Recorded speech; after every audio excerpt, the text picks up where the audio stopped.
Hello good morning, मैं अखिलेश स्वागत करता हूं आपका गोल्ड विद देखिए सर यूट्यूब चैनल पे। आज है 12 सितंबर और 12 सितंबर को जितने भी महत्वपूर्ण प्रश्न बनने वाले हैं करंट अफेयर के, उन सब पर हम डिस्कस करने वाले हैं। तो चलिए वीडियो को स्टार्ट करते हैं। सबसे पहले एक छोटी सी रिक्वेस्ट आपसे है, अगर आपको ये वीडियो पसंद आता है और साथ ही साथ इस चैनल पर जो भी स्टडी मटेरियल प्रोवाइड करवाया जाता है वो सब आपको अगर पसंद आता है तो इस चैनल को सब्सक्राइब करना बिल्कुल न भूलें, साथ ही साथ वीडियो को लाइक और शेयर ज़रूर करें। चलिए वीडियो स्टार्ट करते हैं। सबसे पहले बात करते हैं कल के क्वेश्चन ऑफ द डे के बारे में। कल का जो क्वेश्चन ऑफ द डे था उसमें पूछा गया था कि डोनाल्ड ट्रंप को हाल में ही किस पुरस्कार, यानी डोनाल्ड ट्रंप को कौन सा पुरस्कार देने के लिए उनके नाम को जो है आगे बढ़ाया गया है, उनके नाम की जो है सिफारिश की गई है। तो मैं आपको बता दूं कि शांति का जो नोबेल पुरस्कार है, अब शांति का नोबेल पुरस्कार है वो इनको दिया जाना चाहिए, ऐसा जो है कहा गया है। तो शांति का नोबेल पुरस्कार डोनाल्ड ट्रंप को मिल सकता है, याद रखिएगा। डीटी भाई साहब को मिल सकता है डोनाल्ड ट्रंप को। अब गांधी जी ऊपर से देख रहे होंगे तो उनको ये लग रहा होगा कि 5 बार मैं नॉमिनेट हुआ हूँ, मैं भी 5 ही बार नॉमिनेट हुए थे, एक बार भी नहीं उनको मिला है। और डोनाल्ड ट्रंप ने कौन सा ऐसा काम कर दिया है जिसके कारण उनको ये शांति का नोबेल पुरस्कार मिलने वाला है। हालांकि एक छोटा सा काम किया था, अभी आप सबको पता है, और आप कमेंट बॉक्स में बताइएगा कि क्यों इनके नाम को जो है इनके नाम की सिफारिश की गई है, वो कमेंट बॉक्स में आप ज़रूर बताइएगा। चलिए आज के जो प्रश्न हैं उनको स्टार्ट करते हैं। सबसे पहले हम बात करते हैं, दिया हुआ है हाल में ही राष्ट्रीय नाट्य विद्यालय का चेयरमैन किसे नियुक्त किया गया है। अब राष्ट्रीय नाट्य विद्यालय के चेयरमैन की बात करें तो आप इमेज देख ही रहे होंगे, परेश रावल भाई साहब हैं। तो परेश रावल को राष्ट्रीय नाट्य, याद रखिए, राष्ट्रीय नाट्य विद्यालय का चेयरमैन नियुक्त किया गया। ये परेश रावल है। परेश रावल को आप सब लोग जानते हैं, इनको 2014 में पद्मश्री भी दिया गया था, पद्मश्री से भी ये सम्मानित है। पद्मश्री श्री परेश रावल जी हैं, याद रखिए। अब थोड़ी सी हम लोग बात कर लेते हैं किसके बारे में, राष्ट्रीय नाट्य विद्यालय के बारे में। अब राष्ट्रीय नाट्य विद्यालय की अगर हम बात करें, जिसको एनएसडी कहा जाता है, ठीक है, नेशनल स्कूल ऑफ ड्रामा जिसको बोलते हैं इंग्लिश में, यह सांस्कृतिक मंत्रालय के अधीन आता है। किसके मंत्रालय? सांस्कृतिक जो मंत्रालय है, संस्कृति मंत्रालय उसके अधीन आता है, याद रखिएगा। नई दिल्ली में स्थित है। 1959 में इसे संगीत नाटक अकेडमी द्वारा स्थापित किया गया था, यानी इसकी स्थापना कब हुई थी? 1959 में। लेकिन बाद में 1975 में आपका क्या हो गया? स्वतंत्र विद्यालय बन गया, ठीक है। 1975 से स्वतंत्र विद्यालय है, 1975 से 1959 में इसकी स्थापना हुई थी। वर्तमान में इसके निदेशक हैं सुरेंद्र शर्मा और चेयरमैन कौन बन गए हैं इसके? परेश रावल जी। उम्मीद कर रहा हूँ पहला प्रश्न आपको समझ में आ गया होगा। अब आप बात करते हैं आज के दूसरे प्रश्न की ओर। आज का दूसरा प्रश्न दिया हुआ है, प्रधानमंत्री मत्स्य संपदा योजना का शुभारंभ किस तिथि को किया गया? अब देखिए रिसेंटली अभी क्या हुआ, प्रधानमंत्री मोदी जी ने वीडियो कॉन्फ्रेंसिंग के माध्यम से मत्स्य संपदा योजना की शुरुआत की। ये योजना जो आप देख रहे हैं, मत्स्य संपदा योजना, इसकी शुरुआत इन्होंने, या इसका शुभारंभ जो है कब किया गया, ये पूछा है। 10 सितंबर को इसका शुभारंभ हुआ, ठीक है। अब मत्स्य संपदा योजना किससे जुड़ी हुई है? तो प्रधानमंत्री मत्स्य संपदा योजना मत्स्य क्षेत्र पर केंद्रित एक सतत विकास योजना है, ठीक है। यानी मत्स्य जो मछली आपका जो क्षेत्र है उस पर केंद्रित योजना है। और एक दो पॉइंट इसके बारे में अगर आप देखना चाहते हैं तो देख लीजिए। देखिए, इसे आत्मनिर्भर भारत पैकेज के तहत वर्ष 2021 से वर्ष 2024-25 तक 5 साल की अवधि के दौरान सभी राज्यों व केंद्र शासित प्रदेशों में कार्यान्वित करना है, ठीक है। तो ये 5 वर्ष के लिए है। इसका टाइम ड्यूरेशन याद रखिएगा, 2020-21 से लेकर 2024-25 तक है। ये इसका टाइम ड्यूरेशन पूछा जा सकता है। और कब इसको जो है लॉन्च किया गया, किसके द्वारा लॉन्च किया गया है, ये चीज़ें आपको याद रखनी है। और किसके तहत है? आत्मनिर्भर भारत के तहत इसको शुरू किया गया है, ठीक है। अब अगला प्रश्न देख लेते हैं। अगला प्रश्न क्या है? अगला प्रश्न दिया हुआ है, ई गोपाला ऐप का संबंध निम्नलिखित में से किससे है? तो मैं आपको बता दूं, इससे पहले वाला जो प्रश्न आपने देखा है, 10 सितंबर को जब मछली वाली जो योजना है उसको लॉन्च किया गया, शुभारंभ उसका किया गया, तो उसी के साथ एक ऐप भी मोदी जी द्वारा लॉन्च किया गया, या हम कहें उसकी शुरुआत की गई। तो ई गोपाला ऐप, इसका संबंध किससे है? किसानों से। ये क्या करेगा? ई गोपाला ऐप किसानों के प्रत्यक्ष उपयोग के लिए एक समग्र नस्ल सुधार, बाजार और सूचना पोर्टल है। यानी हम कहें जो फसलों की नस्ल होती हैं उनको सुधारने के लिए इन्फॉर्मेशन इसमें मिलेगी, बाजार से संबंधित जो भी सूचनाएं होंगी उनकी इन्फॉर्मेशन मिलेगी, तमाम प्रकार की जानकारी आपको इस ऐप पर मिल जाएंगी। चलिए अब बढ़ जाते हैं अगले प्रश्न की ओर। अगला प्रश्न है, आर्थिक स्वतंत्रता सूचकांक में भारत 26 अंक के नुकसान के साथ निम्न में से किस स्थान पर पहुंच गया है। अब देखिए आर्थिक स्वतंत्रता सूचकांक जो है इसके बारे में हम लोग अभी और डिटेल में बात करेंगे, पहले इसके उत्तर की ओर बढ़ते हैं। तो भारत पहुंच गया है किस स्थान पर, 105वें स्थान पर। कुछ चीज़ें मैं आपको बता देता हूं, 2018 में भारत की जो स्थिति थी वो 79 थी, जो कि इस वर्ष कितनी हो गई है, 105। कितना नुकसान हुआ है, 26 अंकों का हमको नुकसान हुआ है। क्यों हुआ है अभी हम लोग देखेंगे, ठीक है। अब सबसे पहले ये जान लेते हैं कि ये सूचकांक किसके द्वारा प्रकाशित किया जाता है, कौन इसका जो है प्रकाशक है। तो ध्यान दीजिएगा, देशों में कारोबार के वातावरण के खुलेपन के बारे में कनाडा की एक संस्था द्वारा यह प्रकाशित किया जाता है, ठीक है। हर साल प्रकाशित की जाती है। रिपोर्ट का नाम क्या है, ग्लोबल इकोनॉमिक फ्रीडम इंडेक्स, ठीक है, हिंदी में वैश्विक आर्थिक स्वतंत्रता सूचकांक। अब 2020 में हमारी स्थिति क्या है वो हमने बता दिया है, माफ़ कीजिएगा। 2019 में 79 थी, 2018 मैंने लिख दिया था, ठीक है। 2019 में 79 थी, याद रखिएगा। 2020 में 105 हो गई है। अब हमको इतना नुकसान क्यों हुआ है वो थोड़ा सा आप समझ लीजिएगा। हमको नुकसान के पीछे की वजह बताई है इस एजेंसी ने। रिपोर्ट के अनुसार पिछले एक वर्ष में सरकार के आकार, न्यायिक प्रणाली और संपत्ति के अधिकार, वैश्विक स्तर पर व्यापार की स्वतंत्रता, वित्त, श्रम और व्यवसाय के विनिमय जैसी कसौटियों पर भारत की स्थिति थोड़ी खराब है। यहाँ पर तमाम सारे पॉइंट हैं, ठीक है। व्यापार की स्वतंत्रता, वित्त, श्रम, व्यवसाय, ये तमाम सारे जो पॉइंट आप देख रहे हैं इनमें सरकार की स्थिति थोड़ी सी खराब बनी हुई है, इसीलिए हमारी रैंक कितनी आई है, 105, ठीक है। किसमें 105 आई है आप सबको पता है, वैश्विक आर्थिक स्वतंत्रता सूचकांक में। नंबर 1 पर कौन है, नंबर 1 पर हांगकांग है, नंबर 2 पर सिंगापुर है, इंडिया 105 पर है, और ये फिर से यहाँ से 18 हटा दे रहा हूँ मैं, 2019 में 79 थी, चाइना 124 पे, ठीक है।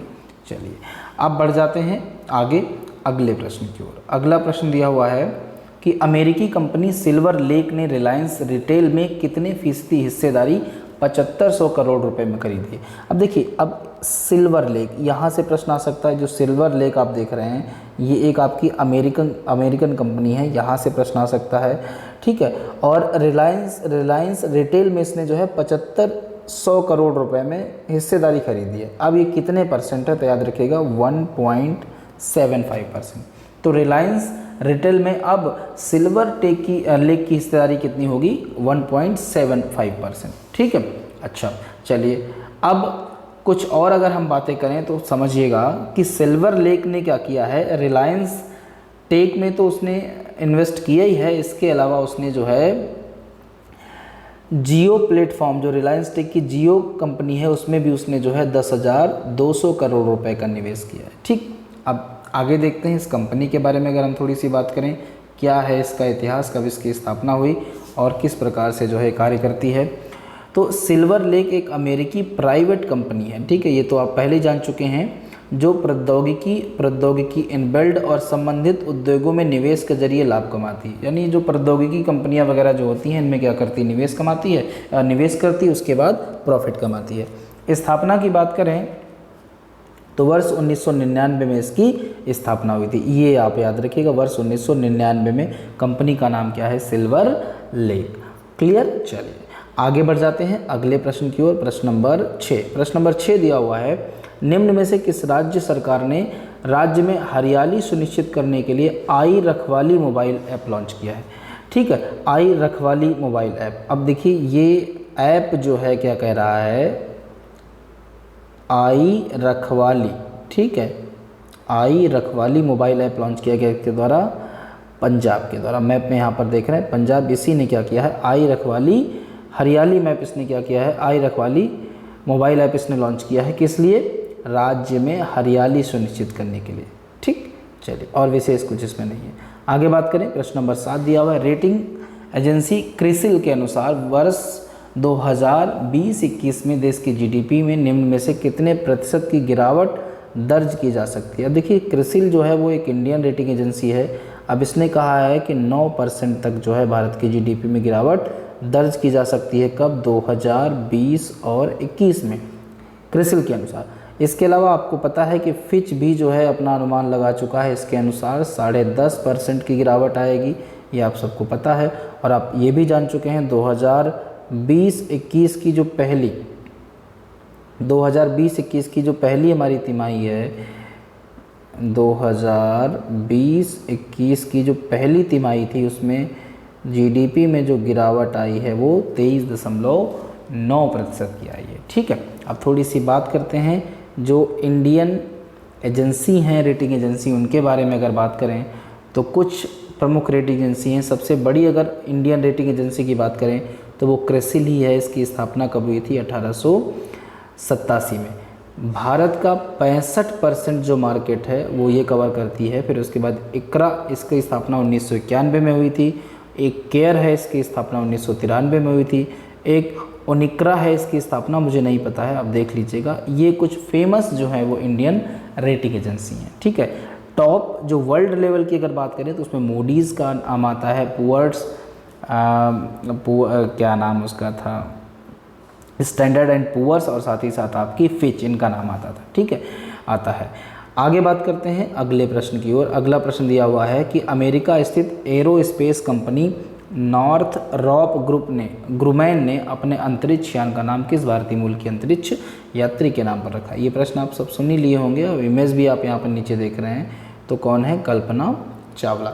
अब कल्पना चावला के नाम पर जो है इन्होंने क्या किया है, अपने अंतरिक्ष यान का नाम रखा है। ठीक है, कल्पना चावला। इमेज आप देख रहे हैं, यही कल्पना चावला है। थोड़ी सी बात हो जाए कि ये कंपनी जो है वो क्यों नाम रखती है किसी के नाम पर, तो NG-14 साइगनस अंतरिक्ष यान है। ठीक है, जिसे SS कल्पना चावला नाम दिया गया है। कंपनी में प्रत्येक सिग्नस जहाज़ का नामकरण किसी व्यक्ति के नाम पर रखने की परंपरा है जिसने मानव अंतरिक्ष उड़ान के क्षेत्र में बेहतरीन कार्य किया हो। ठीक है, चलिए, यह अंतरिक्ष यान 29 सितंबर को क्या करेगा?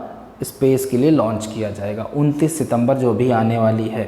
ठीक, चलिए आगे बात करें तो कल्पना जी के बारे में। 16 जनवरी 2003 को कल्पना चावला अमेरिकी अंतरिक्ष यान कोलंबिया के चालक दल के रूप में अंतरिक्ष में जाने वाली भारत की पहली महिला बनी थी। ठीक है, याद रखिएगा, इससे पहले कोई भी महिला नहीं गई थी, भारत की पहली महिला बनी गई थी, भारतीय मूल की पहली महिला बनी थी। ठीक है, आगे बात करते हैं प्रश्न नंबर 9। प्रश्न नंबर 9 दिया है, संयुक्त राज्य अमेरिका, भारत और किस देश ने 5C तकनीक में सहयोग करने का निर्णय लिया है? 5C, ठीक है, 5C तकनीक में सहयोग करने का निर्णय लिया है। तो इसमें ईरान है, इजराइल है, रूस है, अफगानिस्तान है। तो याद रखिएगा इसमें कौन हो जाएगा? आपका इजराइल हो जाएगा। इसका सही उत्तर क्या हो जाएगा? इजराइल। ठीक है, इजराइल। अब आगे बढ़ते हैं अगले प्रश्न की ओर। अब थोड़ा सा मैप में देख लीजिएगा कौन कौन से कंट्री हैं जिससे आपको याद रहे। अब एक इस प्रश्न में थोड़ा सा मुझे डाउट है, 5C या 5G है, थोड़ा सा वैसे मुझे 5G लग रहा है। एक बार आप कंफर्म करके जो है इसको देख लीजिएगा। मैं बाद में या फिर मैं जो है इसको कमेंट करके लिख दूँगा। ठीक है, आप भी इसको चेक कर लीजिएगा। ये इजराइल आप देख रहे हैं, ये, और इंडिया की बात करें तो ये इंडिया आप देख रहे हैं, और यहाँ पर एक ये US है इतना, और ये वाला इतना, ये US। ठीक है, तो इनके मध्य क्या हुआ है? एक सहयोग पर, एक समझौते पर हस्ताक्षर हुए हैं कि ये लोग क्या करेंगे, मिलकर 5G विकसित करेंगे। अब आगे बढ़ते हैं अगले प्रश्न की ओर। अगला प्रश्न है कि कौन सी कंपनी 200 अरब डॉलर का मार्केट कैप हासिल करने वाली देश की पहली कंपनी बन गई है? तो इसका उत्तर क्या हो जाएगा? रिलायंस जो है पहली भारतीय कंपनी बन गई, इसने 200 अरब डॉलर का कैप हासिल किया है। अब आज का क्वेश्चन ऑफ द डे देख लीजिएगा। आज का क्वेश्चन ऑफ द डे है कि इंडिया पोस्ट की 5 स्टार विलेज योजना पायलट आधार पर कहाँ शुरू की गई? इंडिया पोस्ट की 5 स्टार विलेज योजना पायलट आधार पर कहाँ शुरू की गई है? चलिए अगले वीडियो में अब मिलते हैं। Thank you.